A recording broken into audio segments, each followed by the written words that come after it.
fini, qu'il soit checké pour être sûr qu'il peut continuer à rentrer chez lui tranquillement. D'accord. Si on essaie de se projeter un tout petit peu en 2024-2025, on va dire que voilà, tout est mis en place et que ce type de choses n'arrive plus. Donc les fameux tulleux, etc., ce public un peu trop enjoué, on va dire. Voilà, on va dire qu'on arrive à calmer un peu tout ça, que les réseaux, on arrive aussi voilà, à éduquer un peu plus notre public. C'est ça. Qu'est-ce qu'il faudrait pour que notre fédération devienne autonome? Est-ce que c'est possible, selon toi, qu'elle soit autonome en 2025 ou c'est complètement utopique? Pour moi, c'est utopique. C'est utopique aujourd'hui parce que il y a différents critères. Et un des critères, c'est une fédération autonome, c'est une fédération qui fonctionne. Et une fédération qui fonctionne, elle n'a pas 2000 ou 3000. C'est quoi une fédération qui fonctionne? Non, mais ça, c'est le premier truc. C'est la fédération de judo, je prends un exemple qui est simple, qui est la plus grosse fédération de sport de combat aujourd'hui. Donc je prends cet exemple. La fédération de judo, quand elle est créée en 1942, elle est sous la tutelle de la fédération de lutte. D'accord. Ça, on ne savait pas. Pourtant, tu étais né en 42, je comprends pas. Pourtant, tu étais né en 42. La fédération de judo a été sous la tutelle de la fédération de lutte de 42 à 46. À 46, elle a pris son envol parce qu'elle a dépassé en nombre la fédération de lutte. C'est ça qui s'est passé. D'accord. Elle s'est structurée, elle a dépassé en nombre et donc elle a pris son envol. Ce serait quoi un seuil critique pour les MMA du coup en nombre d'adhérents? Comment? Ce serait quoi un seuil critique en nombre d'adhérents? Sincèrement, j'ai pas la réponse au millier près. Mais 2016, la fédération de lutte, c'est 16 000. Bon, ils sont là depuis longtemps maintenant. Mais la fédération de lutte, je crois que c'est 16 ou 20 000, un truc comme ça. Donc il faut au moins arriver à ce nombre-là pour dire on est au même niveau. Tu vois ce que je veux dire? D'accord. Oui, bien sûr. Mais à 5 000, il ne faut pas arriver. D'accord. Ah oui. Même à 10 000, il ne faut pas arriver. Ah, tu penses que même à 10 000, ça passerait pas? Ouais. Bah oui, parce que faut... C'est-à-dire qu'on repartirait sur 4 ans, donc jusqu'en 2029, grosso modo. Non, mais en plus, franchement, c'est pas plus mal. Pour moi, c'est pas plus mal. Parce que c'est quoi l'intérêt, en fait, d'être indépendant? C'est quoi l'intérêt d'être indépendant? Est-ce que ça empêche de vivre, de fonctionner en tant que fédération? Non, ça n'empêche pas. On peut faire les compétitions, on peut s'entraîner. Et surtout, en fait, pour moi, avant que la fédération puisse prendre son envol, il faut qu'elle s'attache à une fédération où elle puisse apprendre le métier d'être une fédération. Pour que lorsqu'elle devient indépendante, ça roule. Oui, ça roule. Tout est en place. Le MMA se développe dans toutes les ligues, dans tous les comités, et les comités font leur travail au niveau local pour développer les clubs, les formations. C'est ça qui est important, c'est ça une fédération. Et que tous les membres puissent être contents de ce que la fédération leur apporte comme soutien pour se développer. C'est ça le travail de la fédération. C'est pas juste on veut être indépendant parce qu'on veut pas qu'on nous embête. C'est pas ça le truc. Il faut être structuré. Si on n'est pas structuré, je suis pas sûr qu'en 2025 on soit structuré.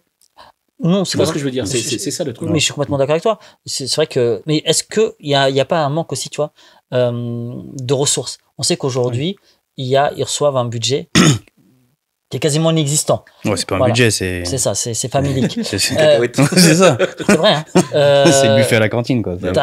Ils ont 2 salariés, grosso modo. Ils ont 2 stagiaires. Et c'est tout. Ben oui. C'est tout. Et comment tu veux réussir quand tu vois tout le boulot qu'il y a, qui est immense. Et on sait que les garçons travaillent. Aller en région, tout ça. Franchement, ça taffe. Ah non, ça bosse de dingue. Non, mais il faut leur tirer le chapeau. Ah non, mais Lionel Brézéfin et Johnny Frachier, on a vu le travail qu'ils ont accompli. Waouh, ça a envoyé du lourd. Et les gens qui sont derrière aussi, dans l'ombre, parce que je sais que tu vas aussi. Voilà, il y a des réunions avec certains d'entre vous. Et je sais que ça bosse. Non, mais on le sait. Oui, mais moi, je veux dire mon sentiment et je vais mettre les pieds dans le plat sur ce truc-là. D'accord? Quand le MMA est légalisé en 2020, quelques mois avant, on a créé un comité. D'accord? Et le comité, il y avait tous les anciens.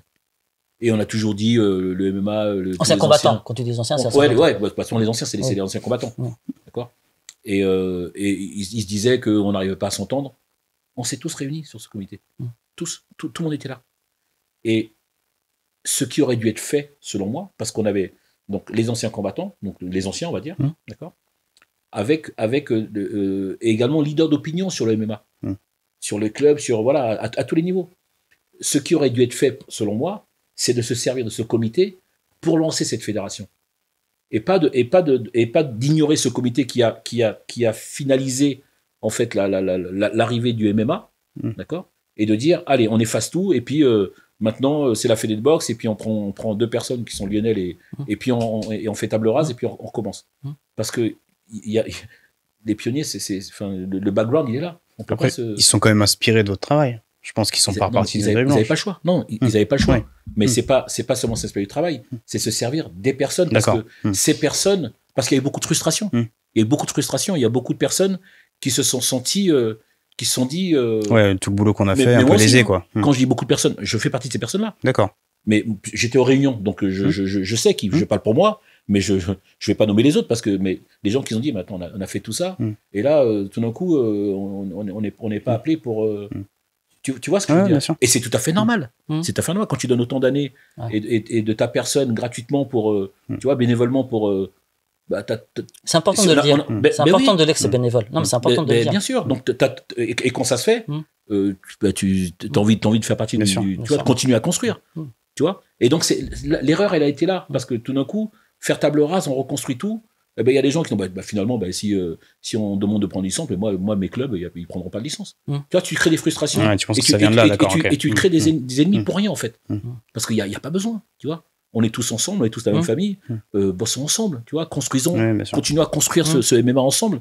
Parce que ça va bénéficier à nous tous. Tu vois, il n'y a pas de c'est à moi ou c'est connerie.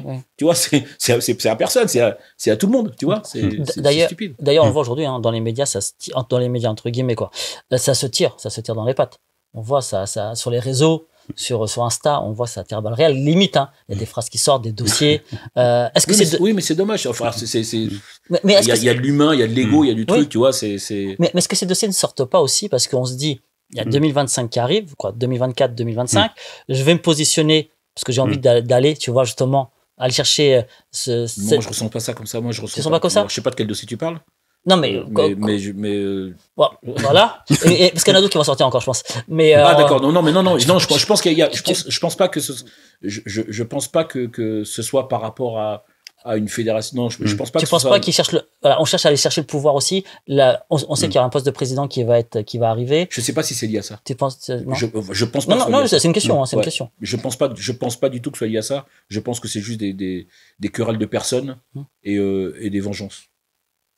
Tout simplement. Simple, ouais. Je pense que c'est à ce niveau-là. C'est à ce niveau de voilà, je t'envoie une crotte de nez parce que tu m'as fait chier. Tu vois, c'est à ce niveau-là. C'est juste de l'ego. Parce que ce poste-là de président, on va pas le nier non plus.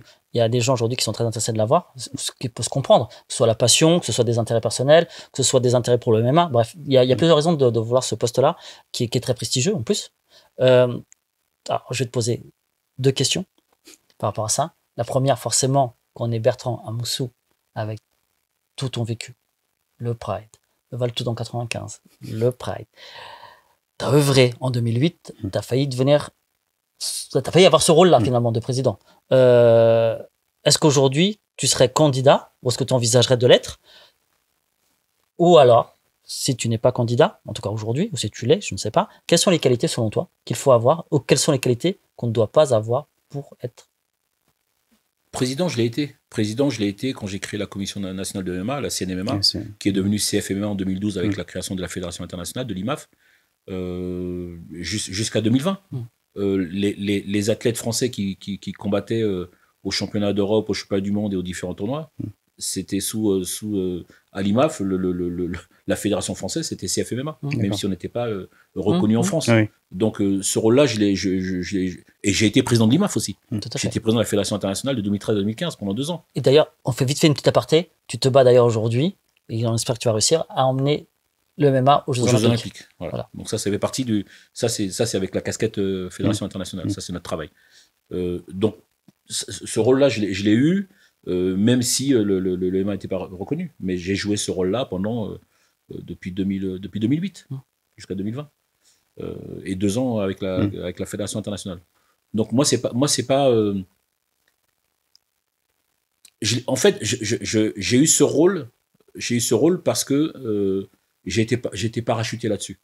Je reçois un call du ministère à l'époque où Bernard Laporte est secrétaire d'État et Hugues Moutou, son directeur de cabinet, qui me fait appeler par la Fédé de judo. Il cherchait mon numéro et j'ai un rendez-vous au ministère Et il me dit, voilà, on est plusieurs personnes au ministère à penser qu'on doit faire quelque chose avec le MMA. Il y a la nouvelle fédération qui s'appelle Fédération Française des Sports de Contact, avec M. Denis-Marie Ceintura comme président.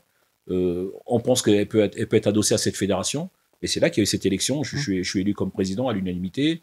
Le MMA est accepté sous cette fédération. Et Roselyne Bachelot met son veto. Parce que Roselyne Bachelot, c'est la ministre des Sports et de la Santé qui met son veto. Donc on aurait pu faire un hold-up, ça s'est pas fait. Et ami de M. Douillet. Voilà, ça s'est pas fait. M. Douillet. Donc ça n'a jamais été une volonté d'être là. Et puis une fois que voilà, moi j'ai été parachuté là. Et quand ça s'est pas fait, j'ai continué le combat. J'ai continué à ok, c'est un beau projet, on y va quoi. Tu vois, donc j'ai jamais couru après ça. Pareil pour l'IMAF. L'IMAF, je me retrouve président, j'étais vice-président après la création. Le premier président me dit voilà, je pense que tu es mieux placé que moi pour pousser la fédération internationale au niveau des grandes instances internationales, parce que par rapport à mes relations et mon vécu de sportif. Et donc j'ai fait ça pendant 2 ans. Et quand j'ai quand j'ai senti que j'étais arrivé au bout de ce que vous pouvez faire, j'ai proposé à Kerry Brown, qui est l'actuel président, de prendre ma place. T'es en train de noyer le poisson. T'es en train de dire que tout le monde l'a compris. Tu as les qualités pour. T'es pas là par hasard. Mais t'es pas là par hasard. Ce que je suis en train de dire, c'est que je l'ai fait et que c'est pas quelque chose. Je suis pas en train. C'est plus quelque chose. C'est vraiment qu'on me pose la question. J'ai envie de dire non, je vais pas le faire. Sérieusement? Ah oui. La première réponse que je dois donner, c'est non. Honnêtement, très honnêtement. Mais quand tu réfléchis. Non, je réfléchis parce que moi, j'aime les défis. J'aime les défis et que je pense qu'il faut faire quelque chose pour ce sport. On l'a amené là. Maintenant, il faut il est né. Il faut le faire grandir. Et il faut quelqu'un qui a un background martial, des valeurs fortes, parce qu'il y a un vrai truc à défendre. Se comporte comme discipline, même si on est égalisé, c'est pas évident pour tout le monde. Donc, il faut savoir défendre ce truc-là et avec des vrais arguments. Je peux être cette personne-là, mais honnêtement, je ne pense pas avoir envie de le faire. À ce jour. Après, non, vraiment. Après, tout dépend de comment, avec qui, tout ça. Ouais. Mais c'est pas du tout un truc. Je pense pas à ça du tout. Du tout. Imaginons que tu n'y ailles pas. Tu voterais pour quel type de président alors? Parce que déjà avant. Non, par contre, j'ai pas fini. Par contre, si j'y vais pas, je vais être dans le bateau. Je vais peut-être pas être le capitaine. Un comité exécutif. Ouais, je vais garder un œil sur ce qui se passe. Ça, par contre, oui. Ça, par contre, je me vois pas à l'extérieur. Ça, c'est sûr. Mais diriger le bateau, je suis pas sûr que j'ai envie de continuer avec ça. On va pas parler de système de votation parce que ça sera trop compliqué, on va perdre les gens, parce que voilà, il y a des systèmes de votation différents, donc on va pas y rentrer dedans. Mais voilà, un président, toi, t'aimerais avoir quoi comme qualité? Tu aimerais voir quoi comme type de président? En termes de qualité, je parle. Qu'est-ce qui ne devrait... Est-ce qu'un président, par exemple, peut être aussi détenteur d'une orga? C'est-à-dire, je suis président d'une orga, est-ce que je peux être président? J'ai le plus gros club de France, est-ce que je peux être président? Je suis manager, est-ce que je peux être président? Voilà. Je donne comme ça plusieurs indices. Est-ce qu'il peut avoir, quelle qualité doit-il avoir et qu'est-ce qui ne peut pas être selon toi? Je pense qu'un président doit être libre de ses mouvements dans ce milieu-là. Et c'est difficile d'être libre de ses mouvements si t'es manager, si t'as un gros club. Il faut pouvoir être indépendant. Ne pas dépendre ne pas avoir on parle de conflit d'intérêt en fait, tu vois. Ne pas avoir de conflit d'intérêt dans le milieu. Il faut qu'il sache rassembler. Quelqu'un qui est il faut qu'il sache rassembler, ça c'est important. Parce que c'est un milieu qui est très divisé. Il est divisé parce qu'il s'est divisé avec l'histoire de ce sport-là. Donc je vais pas parler des batailles de clochers, mais elles sont là, elles sont réelles. Tu parlais tout à l'heure des tirs et des balles perdues, il y en a. Et où est-ce qu'il n'y en a pas, en fait, où est-ce qu'il n'y en a pas? Donc c'est normal qu'il y en ait, c'est la vie, c'est comme ça. Mais il faut quelqu'un qui sache rassembler, il faut quelqu'un qui sache... qui connaisse le métier. Parce que c'est un métier, président d'une fédération, surtout une fédération comme le MMA, qui explose. Le MMA explose au niveau médiatique, c'est énorme, quoi, ce qui se passe avec le MMA. D'ailleurs, le responsable responsable des programmes des sports sur RMC dit que, selon lui, dans les prochaines années, ça sera il sera dans le top 4 des sports en France. Mais c'est sûr. Mais moi, je l'ai toujours dit. On me prenait pour un fou quand je disais ça il y a 15 ans, 15-16 ans. Mais bien entendu, c'est une évidence. Nous, quand on parle du MMA avec la Fédération internationale, et ça, c'est au niveau international, on dit que c'est le sport qui a la plus grosse évolution de ces 15-20 dernières années. Ouais. Et je pense que on dit ça parce qu'on le sent comme ça. On n'a pas de stats qui le prouvent, mais on l'a toujours dit. Et je pense que c'est vrai. Après, il y a 15 ans, il fallait être visionnaire quand même. Pour avoir ce discours, c'est quand même... Est-ce que je peux apporter un bémol au fait, lorsque tu as dit oui, mais on ne peut pas avoir un conflit d'intérêts. Si on prend par exemple le foot, on sait qu'un Aulas, Jean-Michel Aulas, donc, dans le foot, était vice-président par exemple de la Ligue. Donc, il avait quand même un poste, il n'était pas président, il était vice-président, mais il avait quand même un poste très important au sein. Voilà. Est-ce que tu penses que, et pourtant, c'est vrai qu'il défendait énormément son club, on ne peut pas le nier non plus. On peut pas le nier, c'est vrai. Je peux pas dire le contraire. Mais si tu dis oui, il peut pas avoir un gros club, une orga, un manager, etc. Aujourd'hui, on se rend compte que dans les anciens, il y en a très peu finalement qui sont pas placés aujourd'hui quelque part. Et finalement, il y a. Oui, parce que c'est normal en fait, parce que c'est la vie de le MMA, il est la vie dans le MMA. C'est le club, c'est les combattants, c'est voilà, c'est-à-dire qu'il devrait démissionner. La plupart des acteurs, ils viennent de clubs, quoi. Bien sûr. Imaginons, voilà, j'ai mon club, je suis monsieur Untel, j'ai mon gros club, où j'ai voilà, c'est-à-dire que je devrais démissionner de mon club pour pas qu'il y ait ce conflit d'intérêts. Le problème, c'est le statut du président. Le président, c'est une fonction, c'est pas un métier. Et tant que le président n'est pas un métier, il y a un moment, il faut payer ses factures. Donc c'est ça le problème. Oui. C'est pour ça que tu peux pas demander au président de démissionner de ses fonctions qui lui font gagner sa vie pour avoir un truc de représentativité. Tu peux pas faire ça. Tu vois, si demain un président, c'est un métier que tu es rémunéré pour le faire, tu es en droit de lui demander de quitter ses fonctions. C'est très intéressant, tu vois. Voilà. Tu vois, ça c'est des bonnes, tu vois. Voilà. Non, mais on l'a pas, tu vois. Souvent, on va dire des choses, tu vois, on va se tromper. Et voilà, si t'as pas tout, tu connais pas tous les aboutissants, t'as pas tout ça en main, comment tu veux raisonner? Tu peux pas. Bien sûr. C'est pour ça que c'est très intéressant. Donc, tu vois, c'est ça. Donc c'est aussi pour ça que ça se passe comme ça. Mais je pense que c'est une connerie. Un président, c'est un métier. Président d'une fédération, c'est un vrai métier. Alors attention, ils sont défrayés, il y a des trucs, mais c'est du bricolage. Tu vois, c'est du bricolage. Alors, il faut cotiser, c'est pas sa retraite. C'est pas du bricolage. Quand je dis bricolage, c'est le fonctionnement. C'est le fonctionnement. Président, à mon avis, président, voilà. Président, c'est du boulot, c'est le lobbying que tu fais. Bien sûr. Tu es rémunéré pour ça, et puis ça doit être entendu, et puis il faut pas avoir peur de ça. Tu vois, et voilà. Et là, tu es en droit de dire, ok, maintenant tu es président, ton métier c'est président, donc ton métier c'est plus ton club. Tu mets quelqu'un d'autre truc, mais ton métier c'est président. Donc il faudra que le président soit rémunéré pour qu'il soit complètement indépendant et il puisse suivre que de ça. Voilà, mais là ça dépend pas du MMA, là c'est ça. Bon, là depuis tout à l'heure, on vous a dit que le MMA c'est peut-être fini en 2024. On a dit que ça se passe mal, etc. Bon, là on va être un peu plus joyeux. Ça c'est quoi? Parce qu'il y a des côtés très positifs. Là c'est vraiment si tout se passe mal, chose qui va pas arriver, bien entendu. On va se ressaisir. Ça va bien se passer.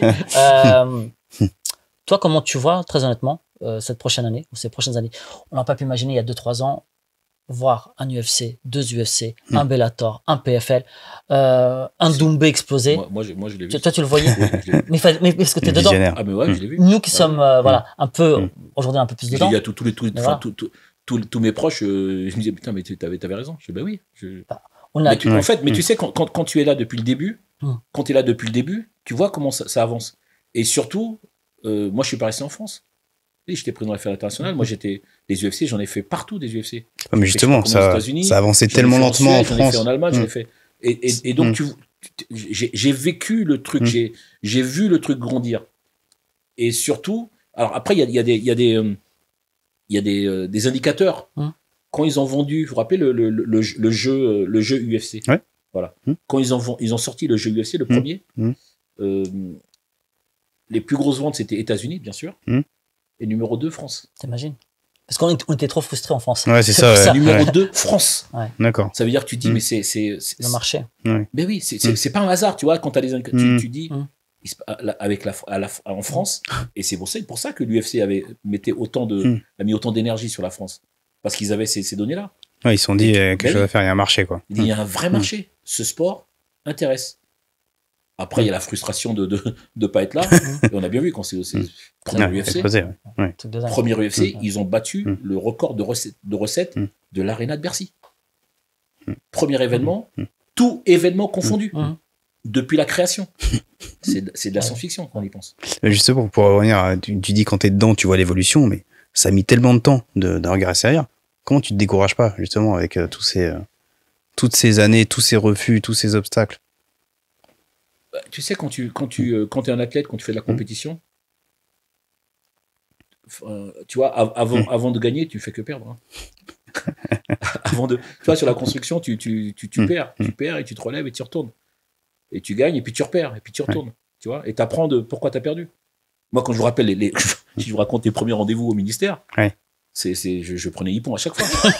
mais oui. C'est l'image. Tu sais, t'arrives et toi, tu as la conviction, tu dis, ce sport, il va cartonner. Et tu essaies de faire passer cette énergie aux gens qui te regardent comme ça et qui te prennent pour un fou furieux. Mais toi, tu sais pas, parce que t'es tellement dans le truc. Tu dis ce que toi, tu ressens, tu vas essayer de leur faire ressentir.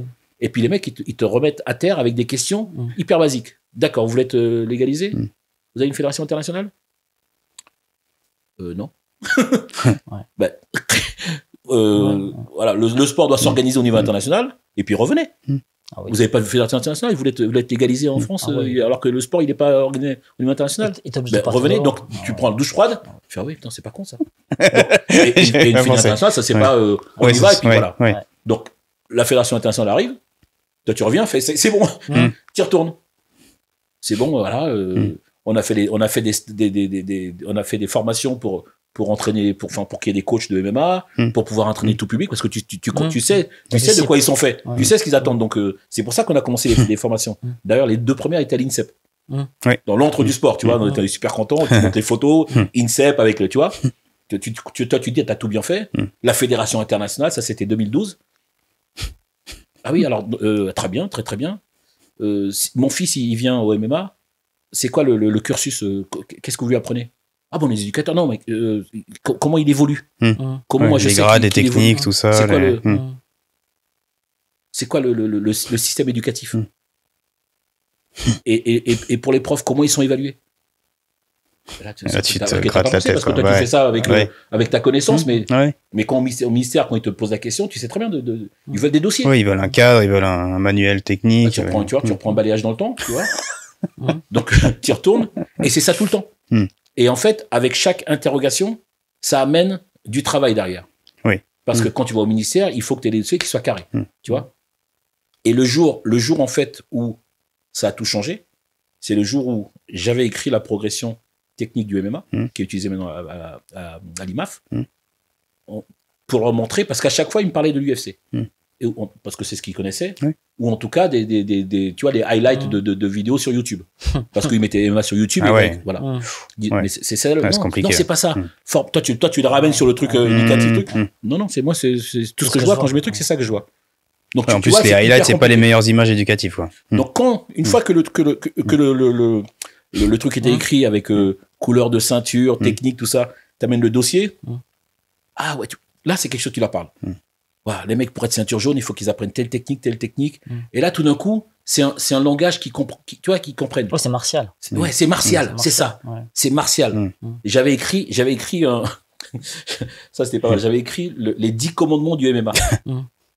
J'ai calqué sur le code comme ce que tu vois au judo dans tous les dojos, quoi. Un beau truc avec tes feuilles comme ça, les trucs. Et à la place de Jigoro Kano, avec les valeurs. À la place de Jigoro Kano, t'as mis quoi t'as mis qui comme la photo de Juji. Non mais tu vois ce que je veux dire? Et là, tout d'un coup, voilà, et puis on a également un code moral comme au judo. On appelle ça les 10 commandements du MMA. Voilà, et puis on a mis un truc tu vois, un peu pour les enfants, tu vois. Tu ne dois pas. Et tout d'un coup, ça les sortait complètement de la cage de l'UFC. Je les emmenais dans un truc qui leur parle, tu vois, en termes de formation, d'éducatif, de valeur. Là, tu vois, même ils avaient du mal là-dessus. Et quand on revenait, non, regardez. Et là, c'était le truc qui a changé. D'accord. Alors après, là, c'est la politique qui est rentrée. Là, ils sont convaincus. Maintenant, il faut la patate chaude. C'est pas moi qui vais le faire. Tu vois. J'ai une question avant de finir avec toi aujourd'hui. Tu vas revenir d'ailleurs, il faut le dire. Tu sors un livre. Et tu vas revenir pour parler de ce livre. Non, je suis en train de l'écrire. Tu es en train de l'écrire, mais il va sortir. Donc, il va sortir. Il faut venir en parler parce que voilà, il y a plein de choses dedans. Il y a plein de choses. Il est très intéressant. Mais j'ai envie de poser une question quand même, parce que j'ai envie de dire bravo. Bah, c'est gentil. Bravo, non mais bravo, vous avez réussi à faire passer une règle qui est interdite en France dans d'autres sports. En plus, c'est l'essence même de ce sport-là, c'est le Muay Thai. Ils ont pas le droit de mettre des coups de coude. Ils sont obligés d'avoir des coups d'hier. Et au MMA, il y a le droit au coup de coude, sans coup d'hier. Il y a le droit au coup de coude au sol. Moi, je dis bravo. Mais pour rebondir, merci de le dire parce que quand la fédération de lutte, c'était le pancras, c'est la lutte. C'est la lutte, le pancras? Alors, sincèrement, c'était la lutte et non, FFKMDA. D'accord. Pardon, FFKMDA. Ils m'ont demandé de venir m'occuper du pancras. J'ai refusé. Pourquoi j'ai refusé? Parce que accepter d'aller au pancras, je pense qu'il y en a qui sont peut-être vexés ils ont dû croire que non. Non, pas du tout. Accepter d'aller au pancras, c'était reconnaître que les coups au sol étaient dangereux. Je sais pas si tu vois le truc. Parce que tout d'un coup, non, nous on fait du pancras, on met pas de coups au sol. Et moi, je me suis battu pour faire légaliser le MMA. Donc je ne veux pas aller au pancras, je veux continuer ce combat parce que les coups au sol, c'est moins dangereux que les coups debout. Et je veux qu'on l'entende. Je veux qu'on l'entende et je veux me battre pour ça. Si je dis, OK, on va faire en attendant du pancras, ce qui était très, très, très bien. C'était renoncer. C'était renoncer à ça. Et donc, si je ne le fais pas, qui c'est qui va le faire? Tu vois ce que je veux dire? On continue à se battre. Si on légalise le sport, ça sera avec les coups au sol, ça sera comme ça se fait partout dans le monde. On va pas faire un MMA à la française. On va se battre pour faire du MMA. Le pancras existera à côté ou pas, mais on va se battre pour le MMA. Ça prendra plus de temps, mais quand ça sera là, ça sera là. Et c'est passé. Et c'est passé. Moi, j'ai chapeau. Non, chapeau bas. Mais en tout cas, merci d'être venu. Ouais. Merci pour la Vraiment. Non, merci, un vrai merci, parce vraiment. que au pionnier du MMA, on l'a reçu, on a dit qu'on a reçu Loïc Pora. Je sais qu'il y a plein d'autres de ta génération. Mathieu Nico qu'on a reçu aussi. Les Hatch, les Daniel Voirin. Daniel Voirin, bien Diabaté. sûr. Cyril Diabaté, évidemment. On a eu Fabrice Alouche, Cheikh Congo. On l'a eu aussi. Tous ces personnages qui nous ont fait rêver un peu, voilà, sur vraiment les pionniers du MMA qui ont œuvré. Franchement, un niveau d'altruisme quand même assez exceptionnel pour, on va dire, des combattants, comme on veut les stigmatiser, etc. C'est vrai que c'est top d'avoir des gens comme ça, parce que nous, aujourd'hui, on kiffe aller à des événements de MMA, on se rend pas compte. On kiffe aussi. Ils sont à côté ouais, d'autant plus. Mais nous, on se rend pas compte de la chance qu'on a, quelque part, quoi, d'avoir des... C'est les gens qui se rendent pas compte. C'est parce que les générations passent vite, les générations passent vite, mais c'est comme ça, faut accepter, c'est comme ça, oui, c'est la vie. Donc, merci pour le boulot. Et peut-être en 2028. Mais on va continuer. Non, donc, en 2028, du MMA au JO. Au JO, c'est passé. Ah, ça y est. On a loupé le créneau 2028. Ouais, parce que pour les jeux, il y a différentes étapes. La première étape, c'était le code, souscrire au code de l'agence mondiale antidopage, en anglais WADA, World Anti-Doping Association. Ok. Ça, c'est bon. Après un procès qui a été arrêté parce qu'ils nous ont finalement accepté. Il y a eu un peu de lobbying contre, mais on a fait valoir nos droits. Donc ça, c'est bon. Ensuite, il y a Sport Accord. Donc GAICF, c'est l'association générale des fédérations internationales, dans laquelle il y a toutes les fédérations internationales, également celles qui sont au CIO. Aujourd'hui, c'est Sport Accord. Donc là, on est là-dessus. Avec Paris 2024, il y avait une étude du dossier qui devait être faite en décembre. Je pense qu'avec 2024, on va être reporté à... Je pense qu'on sera horizon dans un an. Mais on a des fortes chances de passer. Mais il aurait fallu qu'on y soit maintenant. Je ne sais pas si vous avez entendu, ils viennent de sortir les sports qui vont être voilà. Donc, on avait rencontré 2 fois l'organisation de Los Angeles 2028 qui nous ont dit que si on était éligible, on y serait. Wow. Donc, donc il y a eu un moment où il y avait une forte probabilité. D'accord. Et donc, on a forcé les rendez-vous au niveau de GAICF à l'époque. Ce serait un MMA amateur? Les MMA, oui, les MMA de la Fédération internationale. C'est ça. Oui. Non, mais voilà, c'est important. C'est pas l'UFC, pas du tout. C'est important de amateur, préciser. oui, les gens savent pas. C'est pour ça, c'est important de préciser. Ouais. Comme les championnats du monde d'ailleurs qui arrivent bientôt au mois de novembre. En Albanie. En Albanie, et on a une équipe de France qui va performer. Qui est dangereuse. Le niveau est monstrueux. Ah oui, le niveau est monstrueux. Les gamins sont pas pros, mais moi, je le dis à tous les jeunes, n'allez pas en pro. Parce que vous allez faire 3-4 combats et vous allez prendre un mec qui va sortir de l'IMAF, qui aura 50 combats, 60 combats. Il y en a qui ont déjà 80 combats.